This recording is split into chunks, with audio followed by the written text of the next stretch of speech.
T20 ప్రపంచ cup 2026 చివరి దశకు చేరుకుంది. ఎల్లుండి ముంబైలోని వాంఖేడే స్టేడియంలో జరగనున్న సెమీఫైనల్లో సూర్యకుమార్ యాదవ్ నేతృత్వంలోని భారత జట్టు ఇంగ్లాండ్తో తలపడనుంది. సూపర్ 8లో దక్షిణాఫ్రికాతో ఓటమితో ప్రయాణం ప్రారంభించిన వెస్టిండీస్పై ఘన విజయంతో టీమిండియా సెమీస్లో అడుగుపెట్టింది.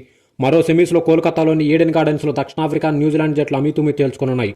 అయితే ఈ కీలకమైన నాకౌట్ మ్యాచ్లకు వర్షం ముప్పు పొంచి ఉండడంతో అభిమానుల ఆందోళన నెలకొంది. ఒకవేళ మ్యాచ్ వర్షం కారణంగా రద్దయితే ఏం జరుగుతుందనే చర్చ జోరుగా సాగుతుంది.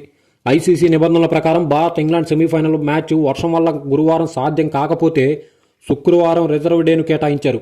మ్యాచ్కు ఆలస్యమైన కనీసం 5 ఓవర్ల మ్యాచ్ నిర్వహించేందుకు అధికారులు ప్రయత్నిస్తున్నారు. ఇందుకోసం మ్యాచ్ రోజున అదనంగా 90 నిమిషాలు, రిజర్వ్ డే రోజున 120 నిమిషాల సమయం అందుబాటులో ఉంటుంది. ఈ ప్రయత్నాలన్నీ విఫలమై రిజర్వ్ డే రోజున కూడా ఆట సాధ్యపడకపోతే సూపర్ 8 దశలో గ్రూప్ పాయింట్ల పట్టిక ఆధారంగా విజేతలను నిర్ణయిస్తారు. ఈ నిబంధన టీమిండియాకు ప్రతికూలంగా మారనుంది. సూపర్ 8లో ఇంగ్లాండ్ తమ గ్రూప్లో ఆడిన 3 మ్యాచ్లలో గెలిచి టాపర్గా నిలిచింది. మరోవైపు భారత జట్టు 2 విజయాలతో తమ గ్రూప్లో 2వ స్థానంలో సెమీస్కి అర్హత సాధించింది. దీంతో మ్యాచ్ పూర్తిగా రద్దయితే గ్రూప్లో మెరుగైన స్థానంలో ఉన్న ఇంగ్లాండ్ జట్టు ఫైనల్కు చేరుకుంటుంది. ఒకవేళ 2 సెమీఫైనల్స్ కూడా రద్దయితే దక్షిణాఫ్రికా, ఇంగ్లాండ్ జట్లు ఫైనల్లో తలపడతాయి.